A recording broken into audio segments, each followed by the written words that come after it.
Hello बच्चों, आगे बढ़ते हैं।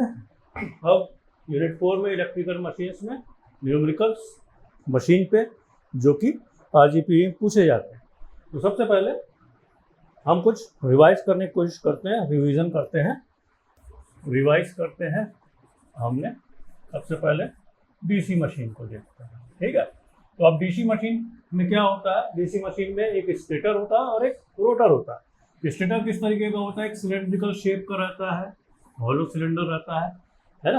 अब इसको अगर मैं ये साइड व्यू हो गया, अगर मैं फ्रंट से देखूंगा तो ये ऐसा सर्कल मुझे दिखेगा, ठीक है। अब इस सर्कल में क्या है? इस सर्कल में फ्यू पोल्स हैं जो कि वाइंडिंग को कैरी करते हैं, ठीक है। अब इसमें वाइंडिंग रहती है, वाइंडिंग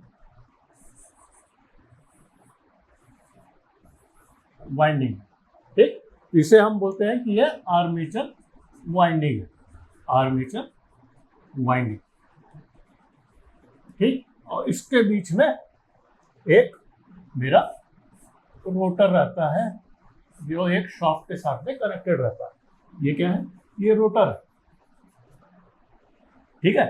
अब इस रोटर को अगर मैं यहां पर देखूं तो रोटर कुछ मेरा इस तरीके का होगा, ठीक।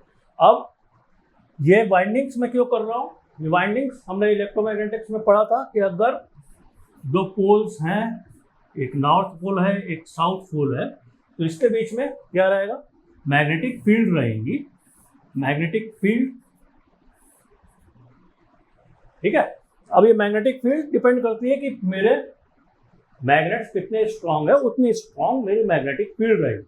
अब इसमें अगर कोई करंट कैरिंग कंडक्टर पास होता है, करंट कैरिंग कंडक्टर ऐसे पास हो रहा है, ठीक है। अब इसमें करंट आई फ्लो कर रहा है, तो क्या होगा? अब यहां पर ये मेरा फ्लेमिंग्स लेफ्ट हैंड रूल को फॉलो करना है। अब लेफ्ट हैंड रूल में क्या है? ये मेरा मैग्नेटिक फील्ड है, ये करंट का डायरेक्शन है, तो ये फोर्स है, ठीक। तो मैग्नेटिक फील्ड में अगर कोई करंट कैरिंग कंडक्टर है तो उस पे एक फोर्स लगेगा, ठीक है। तो वही केस इस मोटर में हो रहा है। मोटर में क्या हो रहा है? ये वाइंडिंग्स में आर्मेचर वाइंडिंग को मैं क्या कर रहा हूं? मैं इलेक्ट्रोमैग्नेट बना रहा हूं। इलेक्ट्रोमैग्नेट बना रहा हूं इसका मतलब क्या है? इधर नॉर्थ, इधर साउथ, इधर नॉर्थ, इधर साउथ, इस तरीके के मैं मैग्नेट बनाने की कोशिश कर रहा हूं। और इस परमानेंट मैग्नेट की जगह पर मैं वाइंडिंग के द्वारा इलेक्ट्रोमैग्नेट बना रहा हूं, ठीक है। अब इस इलेक्ट्रोमैग्नेट के बीच में मेरा रोटर लगा हुआ है और रोटर की वाइंडिंग्स है, ठीक। जब रोटर वाइंडिंग को मैं करंट दूंगा तो क्या होगा? ये करंट कैरिंग कंडक्टर बन जाएगा और करंट कैरिंग कंडक्टर बनने के कारण उस पर ये मैग्नेटिक फील्ड फोर्स जनरेट करेगी और फोर्स जनरेट होने के कारण ये रोटर मेरा घूमेगा, ठीक है। अब यहाँ पर करंट कैरिंग कंडक्टर है और ये सर्कुलर है। सर्कुलर तो एग्जांपल के लिए एक्चुअल में होता क्या है? ये एक नॉर्थ और ये साउथ पोल है। अब यहाँ पर एक करंट कैरिंग कंडक्टर है, ठीक है, और ये एक कम्यूटेटर से कनेक्टेड है और यहाँ पर मैं क्या कर रहा हूँ? सप्लाई दे रहा हूँ, ठीक। ये करंट कैरिंग कंडक्टर में करंट का डायरेक्शन कुछ इस तरीके से होगा, ठीक है। अब ये करंट कैरिंग कंडक्टर क्योंकि मैग्नेटिक फील्ड में रखा हुआ है, इसलिए इस पे फोर्स एक्सर्ट हो रहा है। फोर्स एक्सर्ट होने के कारण ये मूव कर रहा है, ठीक। अब ये मूव करेगा तो कम्यूटेटर में पोलैरिटी चेंज हो जाएगी। यहाँ पर पहले नेगेटिव था, अब ये इधर चला गया, तो इधर पहुंच गया, तो ये डायरेक्शन इधर हो जाएगा, ये डायरेक्शन नीचे की तरफ हो जाएगा।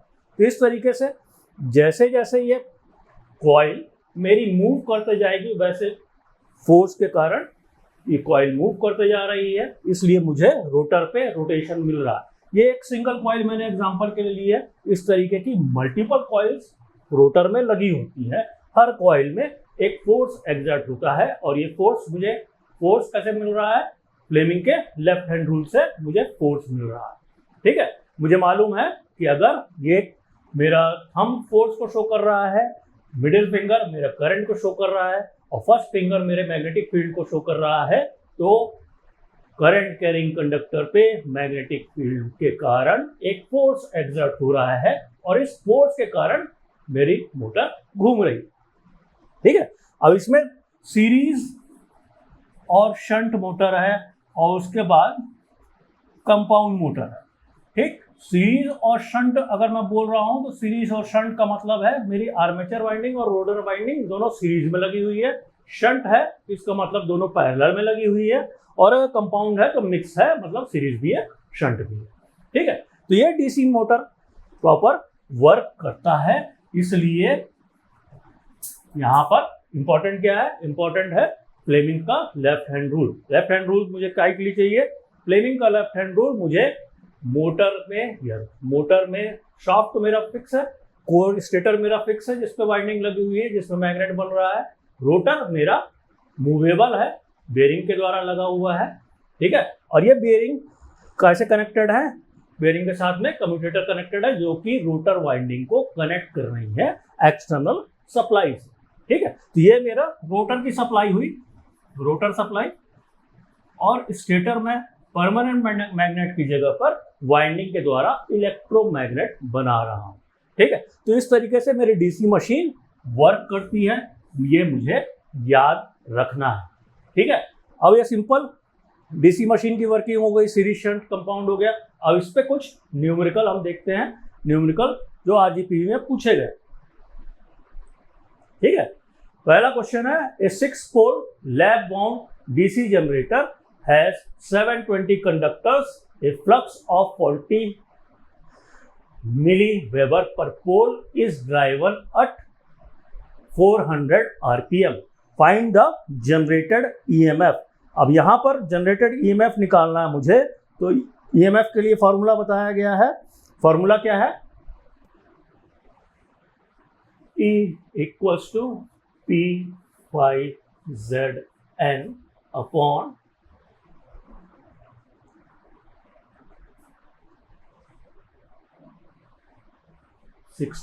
A। ठीक है, अब यहां पर मेरा डीसी जनरेटर दिया हुआ है, डीसी जनरेटर में कंडक्टर की संख्या दी हुई है, फ्लक्स दिया हुआ है, फ्लक्स, और फिर आरपीएम दिया हुआ है N, और मुझे क्या निकालना है, जनरेटेड ईएमएफ। तो जनरेटेड ईएमएफ कैसे निकालूंगा मैं, यहां पर नंबर ऑफ कंडक्टर कितने हैं, 720, तो मैं लिखूंगा Z इक्वल्स टू 720, ये कंडक्टर की संख्या हो गई। ठीक है, फ्लक्स 5 इक्वल्स टू कितना दिया हुआ है, 40 मिलीवेबर। 40 मिलीवेबर मतलब 40 इंटू 10⁻³ वेबर। ठीक है, मिली का मतलब 10⁻³ ठीक, अब एन आरपीएम कितना दिया हुआ है, आरपीएम दिया हुआ है 400 आरपीएम। ठीक, अब नंबर ऑफ पोल्स कितने दिए हुए हैं, P इक्वल्स टू 6। ठीक है, अब यहां पर A मेरा क्वेश्चन मार्क है। अब A को मैं क्या लूंगा, A की वैल्यू क्या लेनी चाहिए मुझे जिससे कि इसका सॉल्यूशन निकल जाए। यहां पर मुझे देखना है, यहां पर क्या दिया हुआ है, कौन सा बाउंड दिया हुआ है, लैप बाउंड दिया हुआ है। ठीक है, तो लैप बाउंड में जो मेरी वाइंडिंग रहती है स्टेटर की वो पैरेलल में होती है। पैरेलल का मतलब है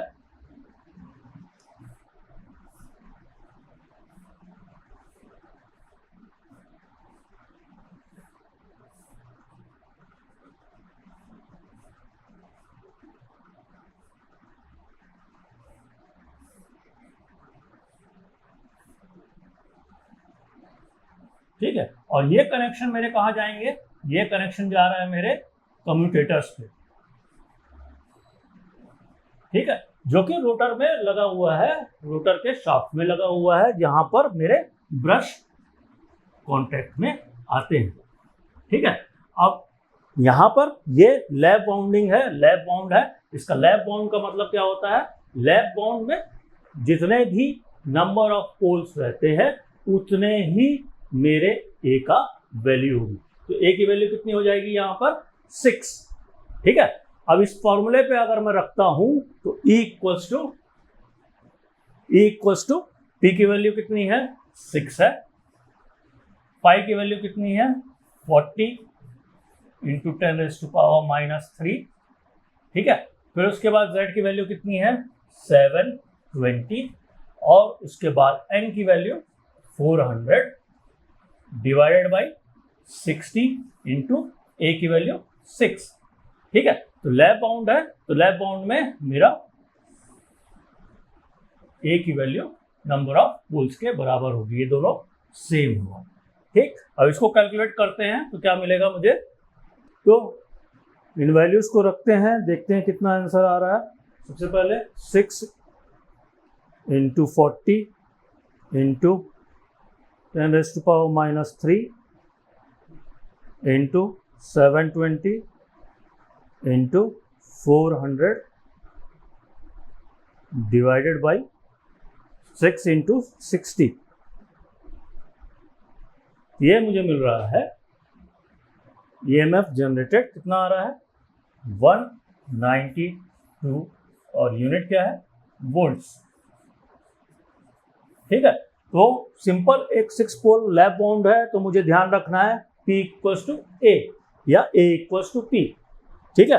तो जितने भी लैब बाउंड वाले सवाल रहेंगे उसमें मुझे A की वैल्यू पोल्स की संख्या के बराबर ही लेना है, ठीक है। अब ये सिंपल सवाल है, इसमें सिंपल फॉर्मूला रखना है मुझे और मुझे आंसर मिल जाना है 192 वोल्ट, ठीक है। अब इसमें प्रॉब्लम नहीं होना चाहिए, RPM है रिवोल्यूशन पर मिनट, ठीक है। और मैंने लैब बाउंड के लिए आपको समझाया कि इसकी स्टेटर वाइंडिंग कुछ इस तरीके से, ये रोटर वाइंडिंग कुछ इस तरीके से होती है, इसलिए इसमें A की वैल्यू नंबर ऑफ पोल्स के बराबर ली जाती है, ठीक है। अब आगे बढ़ते हैं अगले सवाल पे। An 8-pole DC machine has wave winding containing 600 conductor, ठीक है। वेव वाइंडिंग, अब यहाँ पर वेव वाइंडिंग आ रहा है, इसके पहले हमने जो सवाल देखा था उसमें लैब वाइंडिंग था, ठीक। 8-pole DC machine has a wave winding containing 600 conductors. Calculate the generated EMF when the flux per pole is 0.08 and speed is 215 RPM, ठीक है। अब सबसे पहला पार्ट तो अपन सॉल्व करें। सबसे पहले मुझे क्या करना है, सबसे पहले मुझे फॉर्मूला लिखना है E इक्वल्स टू, क्या है फॉर्मूला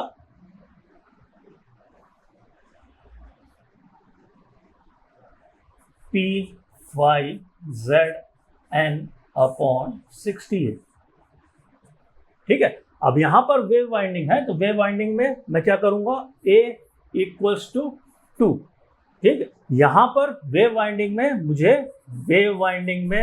A की वैल्यू हमेशा 2 लेनी है, ये ध्यान में रखना है। अब यहां पर इसके पहले हमने देखा था कि कुछ इस तरीके से कनेक्शन है और ये कम्यूटेटर पे जा रहा है, ठीक है। तो अब इसमें सब पैरेलल में ही कनेक्शन रहते हैं और पैरेलल में कनेक्शन होने के कारण ये दोनों एक ही कम्यूटेटर पे जा रहे हैं, इसलिए ये A इक्वल्स टू मैं 2 लेता हूं। अब यहाँ पर मल्टीपल वाइंडिंग है, 2 ही वाइंडिंग नहीं है, मल्टीपल वाइंडिंग है, इसमें कंफ्यूजन नहीं होना चाहिए, ठीक है। अब यहाँ पर जितने भी कनेक्शन है वो मेरे कॉमन कनेक्शन है, पैरेलल कनेक्टेड है, इसलिए वेव वाइंडिंग को हम पैरेलल कनेक्शन भी बोलते हैं। अब यहाँ पर P इक्वल्स टू 8 पोल है, 8 लिखूंगा। अब उसके बाद Z की वैल्यू 600 कंडक्टर है, तो मैं 600 लिया, ठीक है। फ्लक्स पर पोल इज 0.08 वेबर, तो फाई इक्वल्स टू 0.08 वेबर, ठीक है। और speed N equals to 215 RPM, RPM मतलब रेवोल्यूशन पर मिनट, ठीक है। अब ये वैल्यूज इस पे सब्स्टिट्यूट करेंगे तो मुझे क्या मिलेगा, इक्वल्स टू P की वैल्यू है 8, फाई की वैल्यू है 0.08, ठीक है। Z की वैल्यू कितनी है 600,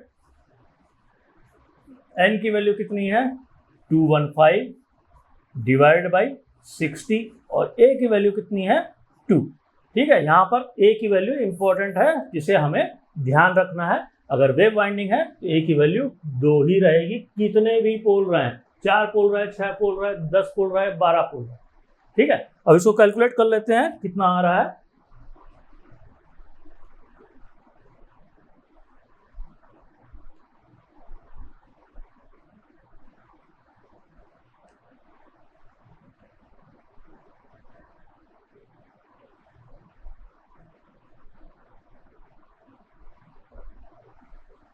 ये मुझे दे रहा है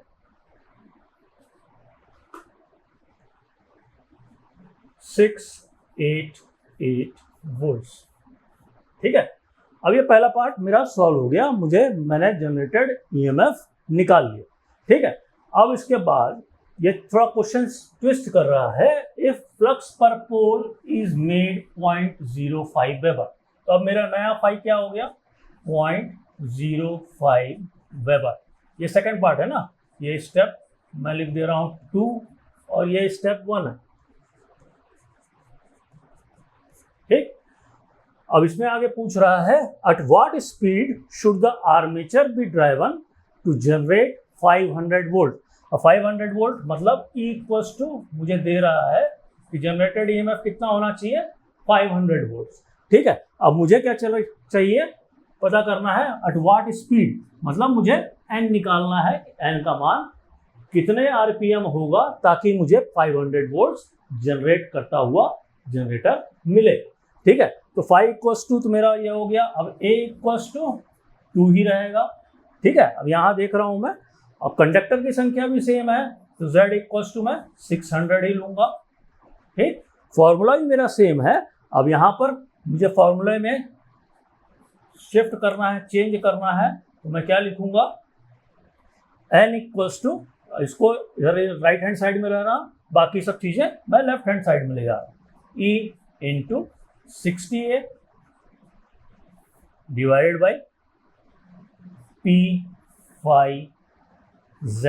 ठीक है, अब ये मुझे कहाँ से मिला है, ये मुझे इस वाले फॉर्मूले से मिल रहा है, equals to P5ZN upon 60A। ठीक है, अब इस वैल्यू को मैं रख रहा हूँ यहाँ पर, तो मुझे क्या मिलेगा, N की वैल्यू मिल जाएगी। ठीक, तो इक्वल्स टू 500 वोल्ट जो हमें चाहिए, फिर 60 मल्टीप्लाइड बाई 60 और A की वैल्यू है 2 डिवाइडेड बाई, अब P की वैल्यू कितनी है, number of poles, P equals to मेरा 8 पोल मशीन है, 8 पोल मशीन है। ठीक है, तो मैं P इक्वल्स टू 8 ले रहा हूँ, तो P इक्वल्स टू 8 हो गया। 5 नया 5 मुझे दिया है 0.05 वेबर। ठीक है, और Z की वैल्यू अगेन 600 ही रहेगी। तो आरपीएम मेरा इसे कैलकुलेट करने पर मिल जाना चाहिए। इसे कैलकुलेट करते हैं, 500 into 60 into 2 divided by 8 into 0.05 into 600, तो मुझे कितना मिलेगा, यहाँ पर मुझे मिलेगा 250 क्या, यहाँ पर n यानी मैं स्पीड निकाल रहा हूँ, तो 250 RPM ये मेरा आंसर होगा। ठीक है, तो इस तरीके से अब ये 2 पार्ट में है, अब इसमें थोड़ा सा ट्विस्ट कर दिया उसने, पर इसके पहले वाले सवाल की तरह जनरेटेड ईएमएफ निकालने को मिला, मुझे जनरेटेड ईएमएफ मैंने निकाल दिया। लेकिन अब ये पूछ रहा है कि मुझे 500 वोल्ट्स के वोल्टेज जनरेट करने के लिए मुझे इस जनरेटर को कितने आरपीएम से घुमाना है। ठीक है, तो ये 5 मैंने नया 5.05 ले लिया, जनरेटेड ईएमएफ मुझे क्या चाहिए, 500 वोल्ट, और मेरी स्पीड क्या होना चाहिए रोटर की, वो निकालना है। तो रोटर की स्पीड मुझे कितनी मिल रही है, 250 आरपीएम। ठीक, तो सवाल सिंपल, एक फॉर्मूले पर ही कंसंट्रेटेड है, इसमें कोई कंफ्यूजन नहीं होना चाहिए, इसको रट लीजिए, याद कर लीजिए, और ताकि आपको आसानी से इस प्रश्न का सही उत्तर मिले और पूरे नंबर मिले। ठीक है, अब यहाँ पर मुझे सिंपल ये ध्यान रखना है, वेव वाइंडिंग है कि लैप वाइंडिंग है। अगर वेव वाइंडिंग है तो पोल की कोई भी संख्या हो, मेरे A का मान 2 ही रहेगा। ठीक है, अगर लैप वाइंडिंग है तो लैप वाइंडिंग में A इक्वल्स टू P हो जाएगा। ठीक है, मेरे समझ से समझ में आ रहा है सभी को।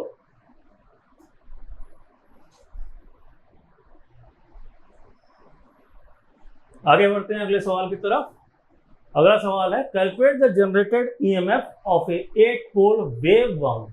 ठीक है, अब इसके पहले सवाल में वेव वाउंड भी था, देखिए वेव बाइंडिंग थी। ठीक है, अब यहाँ भी wave wound DC generator which is having 720 conductor, flux पर pole is 40 milliwebers and is driven at 400 RPM. एकदम सिंपल सवाल है, एकदम सिंपल सड़े हुए सवाल आते हैं जिसमें सिंपल हमको क्या करना है, फॉर्मूले पे रखना है वैल्यूज को और मुझे आंसर मिल जाए। ठीक है, तो अब यहाँ पर मैं देख रहा हूँ कि ये वेव वाइंडिंग है, वेव वाउंड है, तो मुझे क्या करना है, इसके पहले वाले सवाल की तरह वेव वाउंड में क्या लिया था मैंने, a इक्वल्स टू 2। ठीक है, तो यहाँ भी मुझे क्या करना है, सिंपल a इक्वल्स टू 2 आंख बंद करके रख देना। ठीक है, अब उसके बाद क्या लिया है, हैविंग 720 कंडक्टर, तो z की वैल्यू मेरी कितनी है 720। ठीक, अब उसके बाद फ्लक्स पर पोल इज 40 मिलीवेबर, तो 5 इक्वल्स टू कितना हो गया 40 इंटू 10⁻⁻³ वेबर। ठीक है, अब ये मेरा 40 मिलीवेबर है, मिली है इसका मतलब 10⁻³ मुझे लेना है। ठीक है, अब स्पीड कितनी दी हुई है, n इक्वल्स टू 400 आरपीएम। ठीक है, अब नंबर ऑफ पोल्स की संख्या कितनी है, 8 पोल है, 8 पोल दिया हुआ है, तो मुझे P की वैल्यू A। ठीक है, अब फॉर्मूला क्या है मेरा, E equals to P5ZN/68, P5ZN/68। ठीक है, तो मुझे क्या मिलेगा, जनरेटेड ईएमएफ। तो अब वैल्यू सब्स्टिट्यूट करना है मुझे, P की वैल्यू है कितनी 8, तो मैं लिखूंगा 8, 5 की वैल्यू कितनी है 40 मिलीवेबर्स, 40 इंटू 10⁻⁻3। ठीक है, फिर उसके बाद Z की वैल्यू दी हुई है 720, मैं 720 लूंगा, और N की वैल्यू 400 आरपीएम, तो मैं 400 डिवाइडेड बाई 60 इंटू A की वैल्यू कितनी, A की वैल्यू 2। इसको कैलकुलेट कर लेते हैं,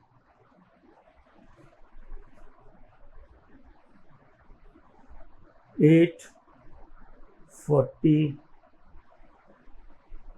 - 3) into 720 into 400 divided by 60 into 2, तो मुझे मिलेगा 768 वोल्ट्स। ठीक है, तो जनरेटेड ईएमएफ मेरा कितना आया 768 वोल्ट्स।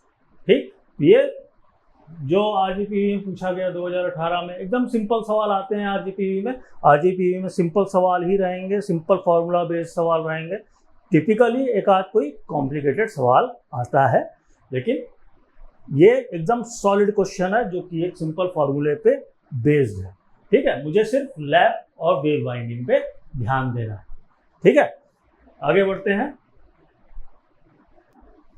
अब यहाँ पर क्या दिया हुआ है, देखिए सबसे पहले पावर दिया हुआ है P इक्वल्स टू 30 किलोवाट।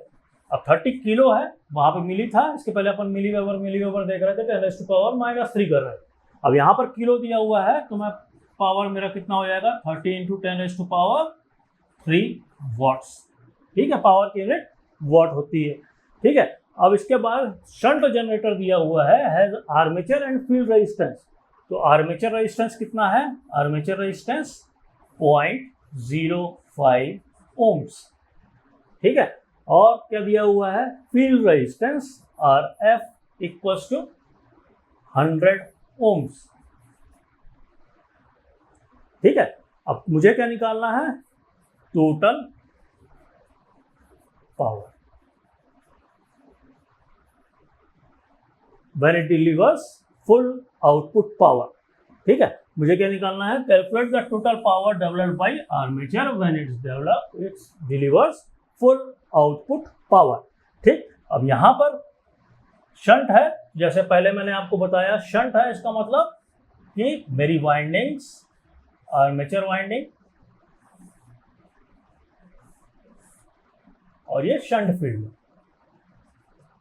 ये आर्मेचर है।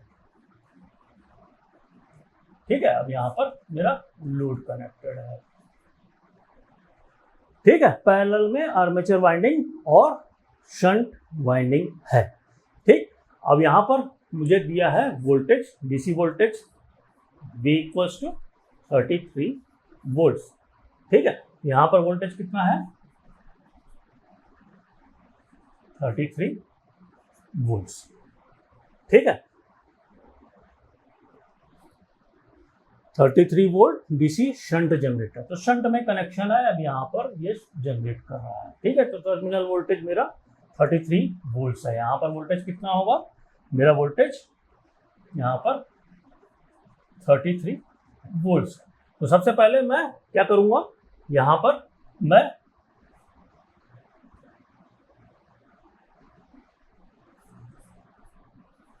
शंट करंट की वैल्यू निकालूंगा। ठीक है, तो शंट करंट की वैल्यू कितनी होगी, जितना मेरा वोल्टेज है डिवाइडेड बाय शंट रेजिस्टेंस। ठीक है, सिंपल ओम्स का नियम लगा रहा हूँ, V इक्वल्स टू IR होता है। तो वैसे ही मुझे शंट रेजिस्टेंस निकालना है, तो V अपॉन RSH मैं करूँगा। V कितना दिया हुआ है 33 वोल्ट्स और RSH मेरा कितना है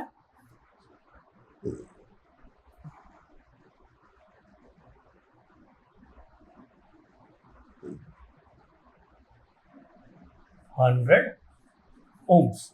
ये मेरा फील्ड वाइंडिंग या RSH की वैल्यू है शंट में जो लगा। ठीक है, तो इससे मुझे क्या मिलेगा, ये तो सिंपल है 0.33 एम्पियर। ठीक है, अब मुझे क्या करना है, मुझे आर्मेचर करंट निकालना है। एक करंट तो मैंने निकाल लिया, अब ये दूसरा करंट निकालना है, आर्मेचर करंट। ठीक है, तो आर्मेचर करंट के लिए मुझे मालूम है power equals to V into I होता है। ठीक है, वोल्टेज इंटू करंट क्या होगा, पावर। अब यहाँ पर मुझे आर्मेचर करंट निकालना है, तो मैं IA लिखूंगा। ठीक है, तो IA लिखूंगा, पावर मुझे मालूम है कितना है, IA इक्वल्स टू क्या हो जाएगा P अपॉन V। अब P कितना है, P है 30 किलोवाट। तो 30 किलोवाट मतलब 30 इंटू 10⁻³ और वोल्टेज कितना है 33। ये 33, तो मुझे क्या मिलेगा, आर्मेचर करंट की वैल्यू मिलेगी। आर्मेचर करंट की वैल्यू कितनी आएगी 30 इंटू डिवाइडेड बाई 33, तो मुझे मिलेगा अप्रोक्सीमेटली 909.09 एम्पियर। ठीक है, तो ये मेरा आर्मेचर करंट की वैल्यू मुझे मिल गई। ठीक, आर्मेचर करंट मिल गया, मुझे शंट करंट मिल गया। ठीक है, तो टोटल करंट कितना होगा, टोटल करंट क्या हो जाएगा ISH प्लस IA। ठीक है, तो ISH मुझे मिला है 0.33 और IA 909.09। इसको कैलकुलेट करेंगे तो मुझे क्या मिलेगा, अब इसी में प्लस कर देते हैं 0.33, तो ये मुझे मिलेगा 909.42 एम्पियर। ठीक है, तो ये मेरा टोटल करंट मुझे मिल गया, कितना है 909.42 एम्पियर। ठीक है, अब ये करंट के कारण मेरा 30 kilowatts power output deliver, 30 kilowatts की मेरे जनरेटर है। अब मुझे फुल आउटपुट पावर डिटरमाइन करना। ठीक है, तो अब इससे मुझे क्या मिलेगा,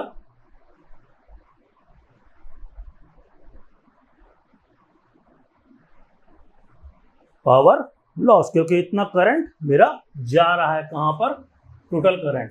ठीक है, तो ये लॉस, तो क्या होगा, अब मुझे मिला है total current equals to 909.42 0.42 ampere.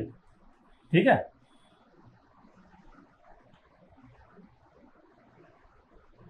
अब मेरा आर्मेचर रेजिस्टेंस कितना है?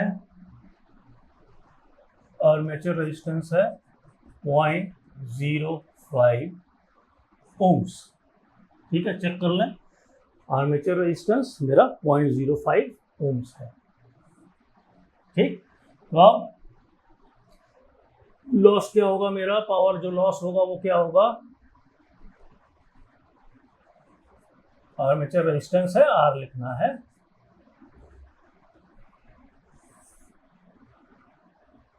मैंने करंट लिख दिया यहाँ पर, आर्मेचर रेजिस्टेंस। ठीक है, पावर लॉस क्या होगा? टोटल करंट का square into R A, I square R, ये सिंपल पावर है जो कि हीट के फॉर्म में मेरा लॉस हो रहा है। ठीक है, तो ये पावर लॉस मुझे कितने वैल्यू मिलेगी? तो 909.42 का स्क्वायर, ये मेरा टोटल करंट है, और आर्मेचर रेजिस्टेंस कितना है मेरा? 0.05। तो ये क्या होगा, क्या मिलेगा मुझे?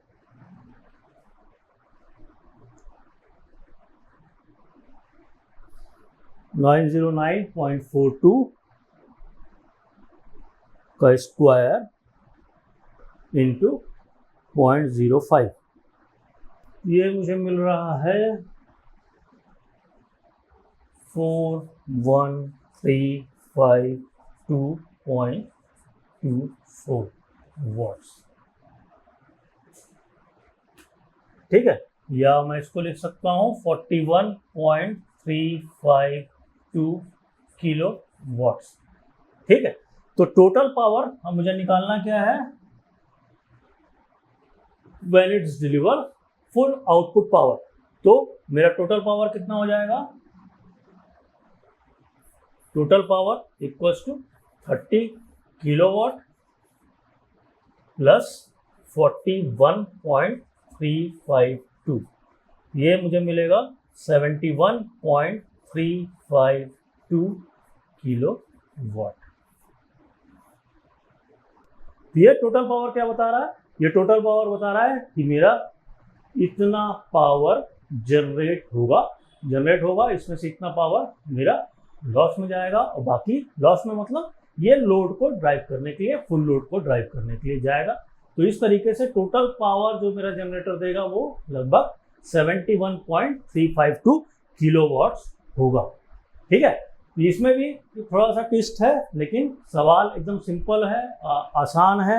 आप इसको दोबारा देखिए, आपको समझ में आ जाए।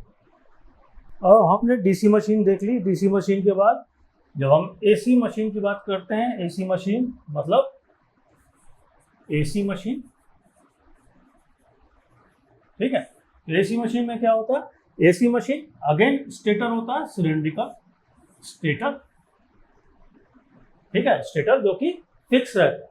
ठीक, अब स्टेटर फिक्स है, और उसके बाद इसमें एक रोटर रहता है जो कि एक शाफ्ट से कनेक्टेड रहता है। ये क्या है मेरा? ये मेरा रोटर है, और ये क्या है? स्टेटर।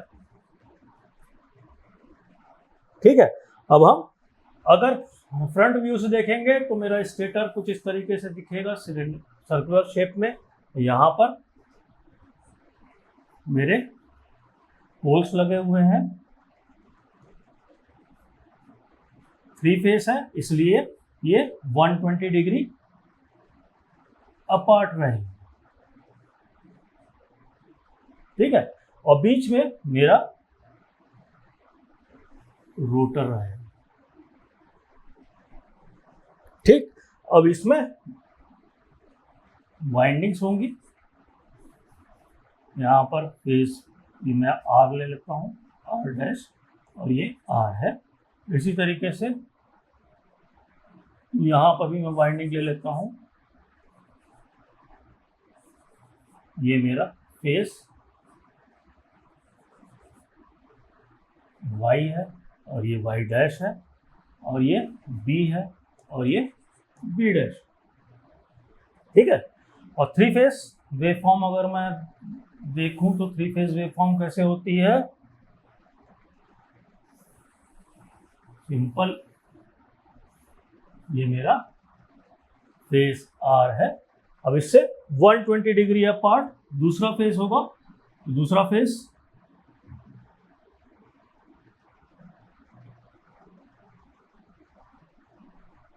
वन 120 डिग्री अपार्ट कर लिया मैंने।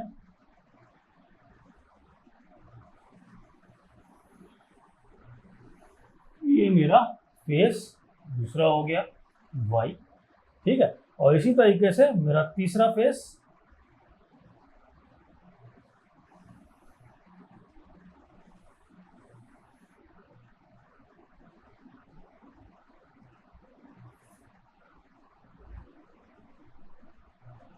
ये मेरा फेस y हो गया और ये मेरा फेस p हो गया, ठीक है। इसी तरीके से यहाँ पर मैं लिखूंगा कि ये r डैश है, ये y डैश है, ये भी y डैश है, ये b डैश है, ठीक है। तो अब यहाँ पर एसी मशीन में मुझे क्या करना है, एसी मशीन मतलब सिंपल इंडक्शन मशीन की बात कर रहा हूँ, ठीक है। इंडक्शन मशीन अगर मैं बोल रहा हूँ तो इंडक्शन मशीन सबसे पहले टेस्ला ने डिजाइन की थी, जिसके बाद ये औद्योगिक क्रांति हुई। औद्योगिक क्रांति मतलब ये इंडक्शन मोटर का यूज बढ़ गया, ठीक है। तो अब इंडक्शन मशीन है तो यहाँ पर फैराडे का लॉ इस्तेमाल कर रहा है, ठीक है। फैराडे का लॉ क्या कहता है, जब एक कॉइल में वोल्टेज फ्लो कर रहा है, करंट फ्लो कर रहा है, तो उससे लगी हुई कॉइल में वोल्टेज इंड्यूस हो जाता है, ठीक है। वोल्टेज क्या हो रहा है, इंड्यूस हो रहा है। इंड्यूस होने के कारण क्या हो रहा है, उस पर भी एक करंट फ्लो होने लगता है, ठीक है। अगर मैं स्क्वायरल केज की बात कर रहा हूँ तो स्क्वायरल केज में रोटर मेरा कैसा होगा, स्क्वायरल केज में मेरे रोटर में कुछ इस तरीके के बार्स होंगे और बार्स एक छोर पे एंड रिंग से, ये मेरा क्या है, एंड रिंग है, और ये क्या है, ये बार्स, ठीक है। तो रोटर में बार्स हैं, बार्स एंड रिंग से जुड़े हुए हैं। अब ये बार्स जुड़े हुए हैं सिंपल केज की तरह है, इसलिए इसे हम स्क्वायरल केज मोटर बोलते हैं या फिर स्लिप रिंग इंडक्शन मोटर बोलते हैं, ठीक है। स्लिप रिंग इंडक्शन मोटर में क्या हो रहा है वो हम अभी देखेंगे आगे। पहले सबसे पहले सिंपल स्क्वायरल केज रोटर के साथ में इंडक्शन मोटर कैसे काम करेगा वो देखते हैं, ठीक है।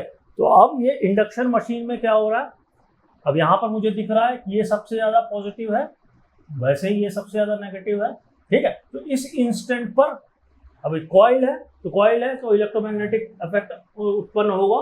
तो इलेक्ट्रोमैग्नेटिक इफेक्ट में क्या होगा, ये नॉर्थ पोल बनेगा और ये साउथ पोल, ठीक है। अब रोटर में क्या हो रहा है, रोटर में इस वोल्टेज के कारण यहाँ पर करंट फ्लो होने लगेगा बार्स में, ठीक है। तो यहाँ पर अब लेंस लॉ इफेक्ट करेगा। लेंस लॉ इफेक्ट कैसा होगा, लेंस लॉ क्या कहता है कि इंड्यूस्ड ईएमएफ का अपोज करना, जो उसको प्रोड्यूस कर रहा है, जो इंड्यूस्ड ईएमएफ रोटर में प्रोड्यूस हो रहा है वो स्टेटर के ईएमएफ का विरोध करेगा, ठीक है। मतलब एक प्रकार से कांग्रेस और बीजेपी पार्टी बन गई, ठीक है।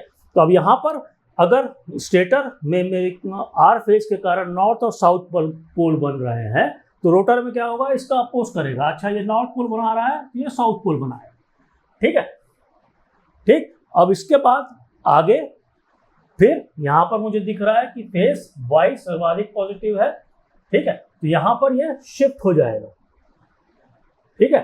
ये शिफ्ट होने के कारण ये मेरा रोटर इधर मूव करेगा। फिर उसके बाद अगला फेस बी आ जाएगा मोस्ट पॉजिटिव, ये फिर आगे शिफ्ट करेगा। इस तरीके से ये मेरी शिफ्टिंग होते रहेगी। शिफ्टिंग होने के कारण क्या होगा, मेरा रोटर मूव करेगा।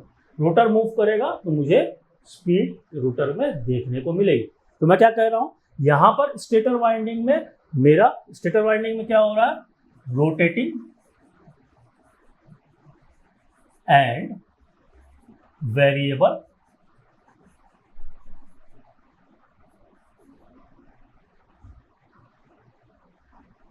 मैग्नेटिक फील्ड बन रहा है, ठीक है, ठीक। और स्टेटर में क्या हो रहा है, स्टेटर में वेरिएबल मैग्नेटिक फील्ड में। ठीक है, तो इस तरीके से इस रोटेटिंग मैग्नेटिक फील्ड से ये आर फेज से वाई में जाएगा, वाई से बी में जाएगा, फिर इस तरीके से ये प्रोसेस चलते रहेगा। उसी तरीके से ये रोटर भी वेरिएबल मैग्नेटिक फील्ड, क्योंकि वोल्टेज इंड्यूस हो रहा है रोटर में वोल्टेज इंड्यूस होने के कारण वो उसके उत्पन्न होने के कारण को विरोध करेगा। विरोध कैसे करेगा?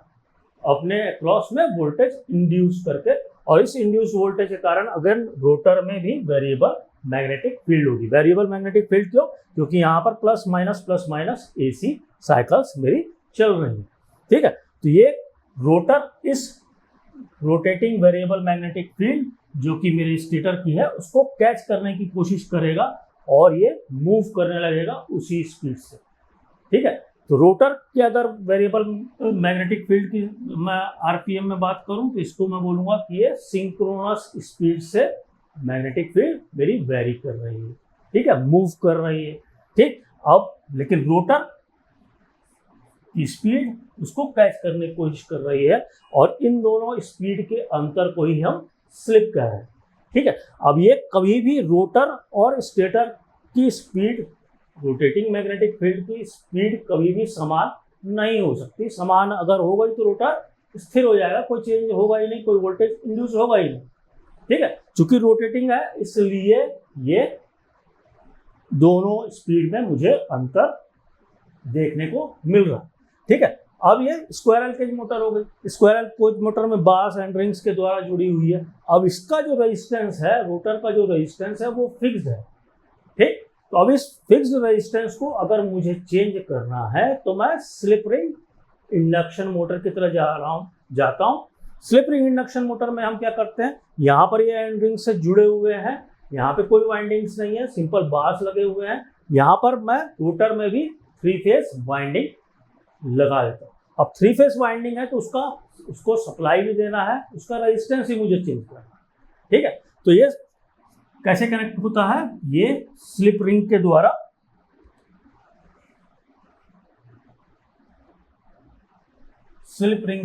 सिंपल 3 रिंग्स, क्योंकि 3 फेज है, ये स्लिप रिंग्स है, इस पे मेरा कॉन्टेक्ट रहता है, ब्रश रहता है।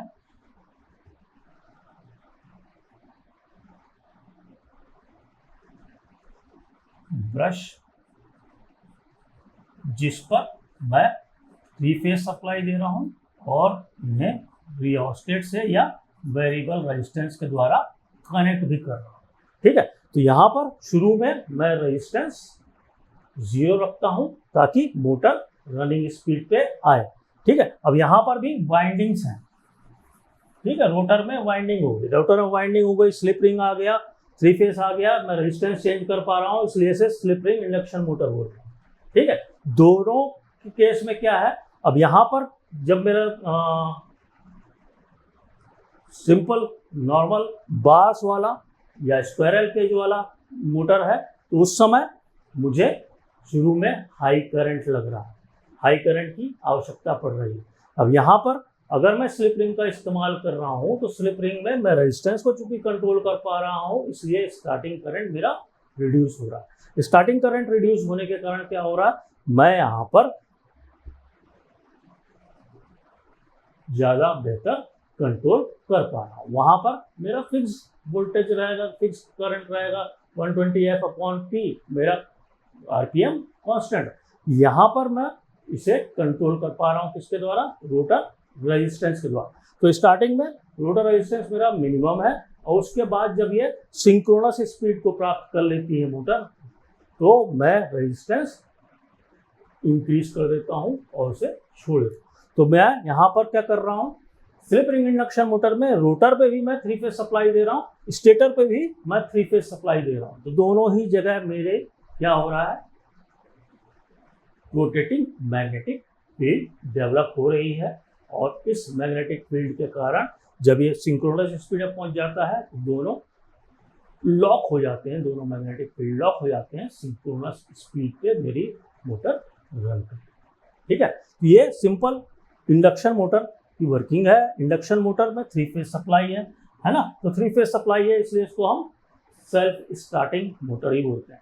ठीक है, घरों में जो पंखे लगे हुए हैं वो सिंगल फेज वाले मोटर इंडक्शन मोटर है, वहां पर मैं सिंगल फेज अगर लगाऊंगा तो सिंगल फेज से सिंपल मोटर रन नहीं होगी। मुझे वहाँ पर ये चेंज, जो यहाँ पर फेस चेंज होने के कारण मुझे जो रोटेटिंग मैग्नेटिक फील्ड मिल रही थी, वहाँ पर सिंगल फेस के कारण सिर्फ मुझे पॉजिटिव और नेगेटिव मिलेगा, तो दोनों फील्ड एक दूसरे को कैंसिल करेंगे, रोटेटिंग नहीं होगा।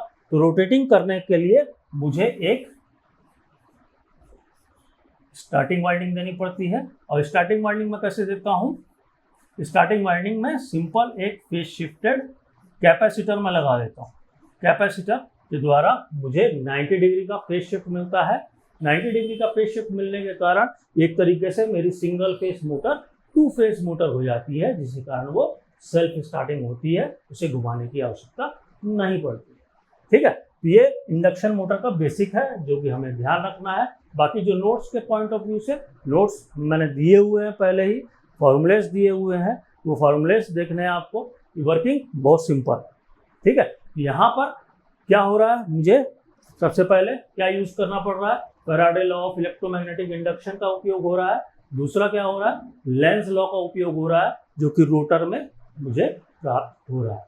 ठीक है, तो यहाँ पर जब लेंज लॉ और ये Faraday law of electromagnetic induction, ये दो लॉ का यहाँ पर इंडक्शन 3 फेज इंडक्शन मोटर में या एसी मशीन में मैं उपयोग करूँगा, लिखना ही है।